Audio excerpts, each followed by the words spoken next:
Inspired by kingdom principles that work for you.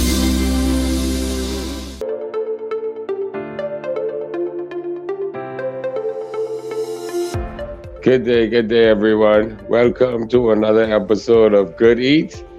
I am your host, Oscar Stuart, and I am glad to have you here at Good Eat.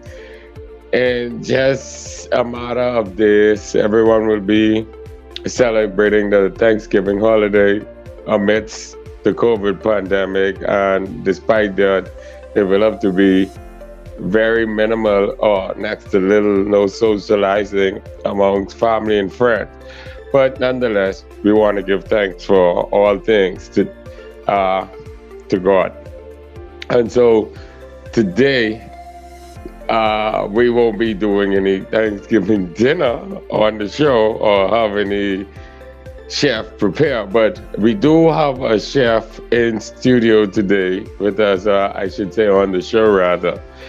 And so my guest today is Chef Simeon Hall Jr. Chef Hall is a Renaissance chef, an author, and entrepreneur with more than 20 years experience in the culinary industry. He emerged in the international culinary world as a fierce proponent of the farm-to-table movement, long before its mainstream popularity, partnering with guests, governments, and producers to bring awareness to the importance of food sustainability. Chef Simeon keeps things simple yet innovative and lets the food speak for itself, drawing on history of island cuisine rooted in classical flavors and ingredients. And so one of the reasons I really was very interested in having Chef Simeon here today is because of some of those things just mentioned. First of all, he believes in the farm to the table concept and the linkages between farmers and chefs. So let's bring in Chef Simeon Hall to the show, please. Chef Hall, good day, good day. Good day. What's happening? All is good, my brother. How are you? How are you today? It's a beautiful day to be alive. Yes, Keval. It's good you mentioned that because I just was talking that how in the next few days it'll be the Thanksgiving holiday. And Right. so despite all that, every day is a day to give thanks to God to be alive. And Yes. for all things, we should be grateful. And so, Chef Simeon, I'm gonna want to speak to you today, reference to this farm to table concept, that this ideology that you want to take off with, which is one of the mottos of this show that we talk about with Good Eats. We want to go from the farm to the table. So the linkage between the farmers and the chefs is one of the things that I definitely want to mention. And so I have to let my viewers know that unfortunately you won't be preparing any good Thanksgiving dinner for us on the show today. No. Okay, But I first let me just say thank you so much for having me on the show. I think that these conversations are definitely the catalyst to get so many things happening very, very positive around these 700 islands, keys, and rocks. So I'm very excited to be here. I'm thankful for the opportunity to share, and hopefully I could add just a little bit to the conversation. I believe you do because based on information that I would have received and hearing you speak before, I know you have vast knowledge in the culinary field and many experiences that you can share and speak to local and internationally. But before we get into that, I want to mention a little bit of your background and history as it relates to your cooking experiences in the culinary field. I would have read that your love all began from Nola and Nay. So tell us a little bit about those and your background and history in the culinary field, please, Chef. Oh, sure, most certainly. And I've been since we're in this lockdown in the pandemic. I've been using that time to research even more, and so I come from a line on both my maternal and paternal side of chefs and culinarians. My grandmother, my father's mom, was the famous Nola from Nola's Baked Crab. She was one of the Okay. first restaurateurs in this entire region, not just in the Bahamas, but in the region. She was one of the first. And then also too, on my mother's side, my grandmother, she started off as a chef in the now doctor's hospital, and she worked in with nutrition, special nutrition, and in the cafeteria there. And her mother was the first person, one of the first Black women in the Bahamas in the Baintown area to open a tuck shop. So she had a tuck shop and an eatery. So again, from my great grandmother, come all the way down, I've come from a very, very strong background of culinary. Very good. And so with that, I guess I would imagine that you naturally learning from those old folks back then, they particularly will always back then only have the local farmers market or grow a lot of produce themselves Right, in the backyard, and or the man or the husbands of the farm and tend the farm and the right. livestock. So how did you see them incorporate from back then a lot of local produce into their food with that would have made that stick with you along your experience all the way to where you are today? For sure. From I was a young man, I remember going with my grandmother to the farmers market, which used to be where BPL is now, old BEC, the parking lot. Hmm. Used to be a farmers market right there off Blue Hill Road. And that's where she used to get a lot of her produce. She Yeah. also imported produce and crabs from around the islands. My grandmother, who ran Nola's Baked Crab, single-handedly was the reason why crabs are the price they are now. Because she often cornered the market. She would literally buy all the crabs from the entire archipelago of islands, and then Wow. that caused the price to bump up. So my grandmother did that, and I was along for that journey. And then my mother's mother, I distinctly remember her always doing backyard farming. There was always trees around her homes, whether it was sapodilly or whatever it was. And one of the things that was most memorable was my grandmother always had a bird pepper tree by her kitchen door, always. She lived in two locations here in Nassau from the time that I knew her. And at both of those locations, she had a door to the kitchen, and at both of those doors was a bird pepper bush. And so whenever she needed bird peppers, she would always just walk right outside, grab bird peppers, and use it to flavor the pot. So I've been in, that's why when you read my bio and you see my footprints online or wherever else, this isn't something that I've just started. The farm to table movement, the farm to table, the wording behind it, that's new. But the philosophy and the lifestyle was from way, way back then. And so that is what I've been a part of. And so all throughout my career, people know that when they book me for events, functions, etc., what they're booking is that experience. I try to use at minimum 75% locally made produce, ingredients, whatever it is, whenever I'm in any event or any experience. That's one of the things that I live by. Now that I'm going over to my new place of professional residence, one of the things that we want to do there is to go up to at least 65% local ingredients. So, I this isn't something that we write on paper.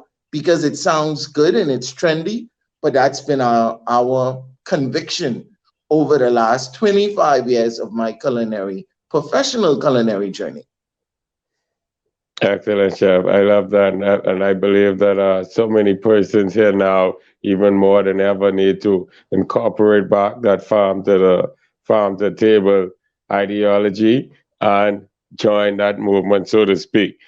Now, Chef, you are in Nassau, Bahamas presently, correct? Yes, Okay, so yes, I know that you were in Hawaii, and yes. so tell us, please, a little about your experience there and how long you were there and your experiences there and the differences between the tying the local farmers into the industry there, the culinary industry there, your experience there versus here in the Bahamas, please. Well, I was in Hawaii for 3 years. I worked for the Four Seasons group, hotel group. And so,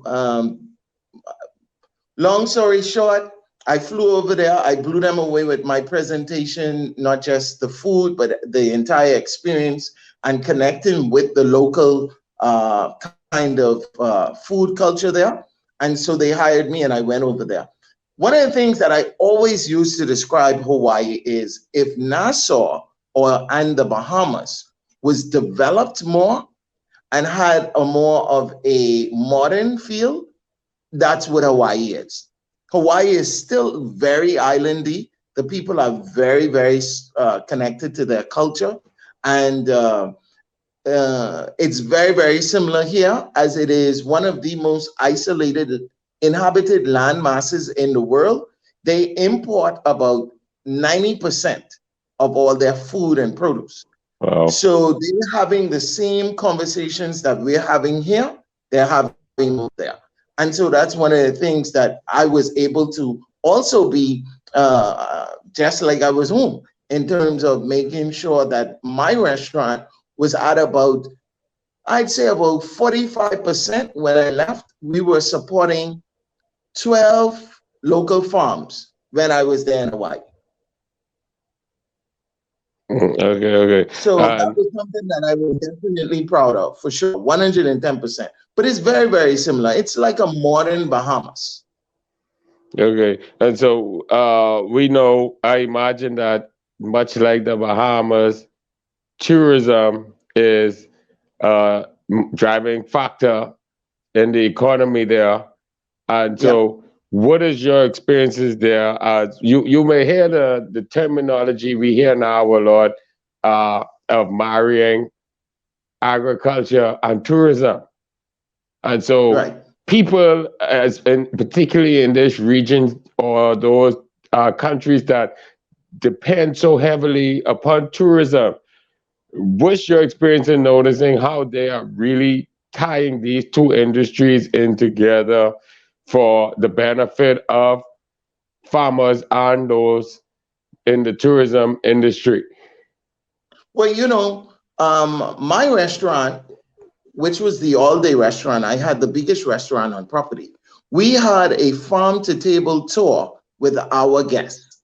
Like you could go in the farm, you could tour the farm, you could pick ingredients with myself or one of the other chefs and the farmers that we were partnered with.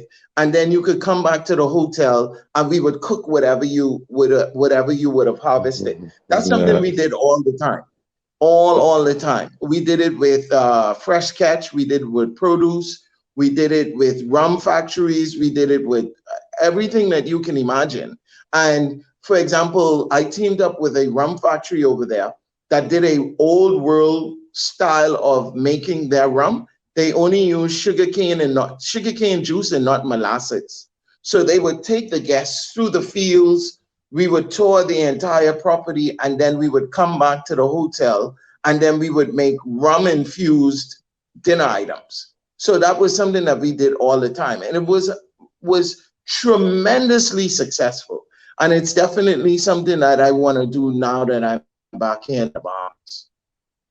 Yes, I imagine that would be thrilling and very much exciting for locals and guests alike when you have that experience. And you could, I mean, basically anybody would like to see that they can pick out their food right there and watch it prepared right there freshly, even as they do in some of those Asian restaurants and stuff. So I like that concept of the tourism and agri-tourism rather, and the agricultural industry. So, Chef Hall, I noticed that in a webinar I was in, your input and contribution into that was very interesting to me, as you really seem to have a passion for merging, if I could use that term, chefs and local farmers.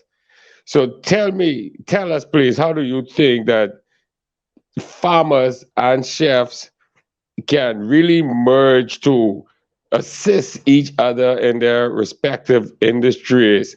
And what's your, well, right there, I'll give a part B there, but what do you think that they can really do more to gel, to help each other? How can the local farmers help the chefs and vice versa? Well, here in the Bahamas, I think we're up to almost 14,000 hotel rooms across the archipelago, which means that the hotel industry is our leading industry. Yeah. And because of that, chefs are usually the ones that represent the culinary field across the board. They're the ones that everybody know. You put on a chef coat in the Bahamas, and everybody assumes you work in a hotel. So therefore, you have a great audience. You have 14,000 rooms that you can use to make sure that we're getting this farm-made product to your guests. So for me, I know a lot of my colleagues don't always agree with me, but I think we have one of the primary responsibilities in this country to make sure that we are partnering with farmers to get that product that they've grown out of their hands and into our pots. It's one thing to grow the product, because here's the thing. There's a lot of product here in the Bahamas that is already being grown, but a lot of it is sitting because nobody supports the farmers in the way that they're supposed to. One of the easiest things that you can do as a chef to support farmers is to make your menu changeable. When you create a menu that you want to keep for the next 30 years, then it limits what you can do in terms of supporting farmers. But if you print out a menu or you create a menu that can be reprinted almost any time that you want to, then you definitely can support farmers. I have a problem when chefs say that, okay, well, the farmers can't give me enough product. Well, change the recipe, do a different item, become creative. That's what chefs are known for. We're known for innovation and creation. Yeah. So if the farmer only has 30 pounds of tomatoes, well, 30 pounds of tomatoes. That's it. When they gone, use something else. I'm the one that has no problem going out to the guests and saying, sir, ma'am, I'm so sorry, but we weren't able to get that item today because our farmer was all out. However, instead of sending us tomatoes today, he sent us some amazing arugula. And so we took the tomato salad off and we put a arugula salad on there today. And I don't know one single guest, one single person at that table that is going to frown on a chef coming out there and telling them that they're self. And it always works. However, we have to embrace that so that we can definitely make sure that we're in partnership. I say it all the time when I create menus. In fact, for the last 10 years, I've listed my key farmers on all my menus. The second thing is, I've always made sure that I do not create a menu. Farmers do. The season does. Availability does. Whatever they give me, that's what I have to work with. And so once you have that as your conviction, not as something that you're doing just to be trendy, or not as something that you're going to do all because, I want they. No, if that becomes your conviction, if that becomes your professional lifestyle, then that's very, very easy for you to follow because you ain't have no choice. When you give yourself a choice, then you can find yourself going to, the market and this and that and bringing in produce and all these different things from Jabim and this and that. Forget about it. How are we in the Bahamas? How are we in the Bahamas? A group of islands, and you buying frozen fish. Why is salmon higher up on your menu than deep water red snapper or gray snapper or yellow wing grouper or the things that we don't overfish? You know what I mean? How is that? I can't see. For me, I can't even grasp that. That ain't even in my mindset, because the first thing I do whenever I go to any job, any position, wherever I am, the first thing I do is go through the menu. Whether they ain't local, you're in trouble. You're in trouble. Yeah. Even if it means I have to reposition you on the menu so you don't get as much attention as the local items. You see what I'm saying? And I am one of those that believe that is absolutely 100% possible. I agree. And bearing in mind that this can become a realistic possibility that this can happen, what do you think are the immediate impact and long-term impacts for the benefits of the farmers, the chefs, and by extension those in the culinary industry and the tourism industry, that if this could be something that more chefs and hotels and restaurants takes is to put this in place to make this happen? Well, simply two things: money and food security. When the farmers make money, everybody making money. Everybody can make money as an extension. And food security, look at the pandemic. As soon as the pandemic hit, everybody gets scared. Scared, like was literally panicking because we weren't sure. Or the food can run out, or the boats ain't gonna come. There was even talk about them not letting boats come out of the US because, hey, we don't know if we have enough food. We can't be feeding other people. So obviously, that unveiled it right away. The next thing is, when you're talking about product quality, I used to work at a very, very well-known food store chain here in the Bahamas. And I had this argument with them in the very, very beginning. Local tomatoes in the Bahamas versus organic tomatoes brought in from California is no contest in my mind. First of all, by definition, if you really want to get into the real reason of what is organic, the Bahamas is pretty much organic. We could argue about it scientifically, but pretty much we organic. We don't have no factories and a high level of pollution, et cetera, et cetera. And so that's one thing. So buying local is very important, but the quality, when you get products in from wherever they come in, if they're not local, there's a certain way that they treat, handle, and pick and process those products. A ripe tomato from you versus a ripe tomato from an organic farm in California is two different tomatoes. Your tomato is ripe, vine ripe. I see that ripe. I go onto the farm and I was picking there and I eat that and I see that ripe. California tomatoes, they don't ship ripe. They's ripe in the boat. So that's a whole different flavor profile. And I can tell you this without any hesitation. There was a farmer when I used to work in Bryland. There was a farmer growing heirloom tomatoes. Listen to me. I've had tomatoes. I've been on farms all over the world. And I would argue that they were some of the best tomatoes I've ever had in my life.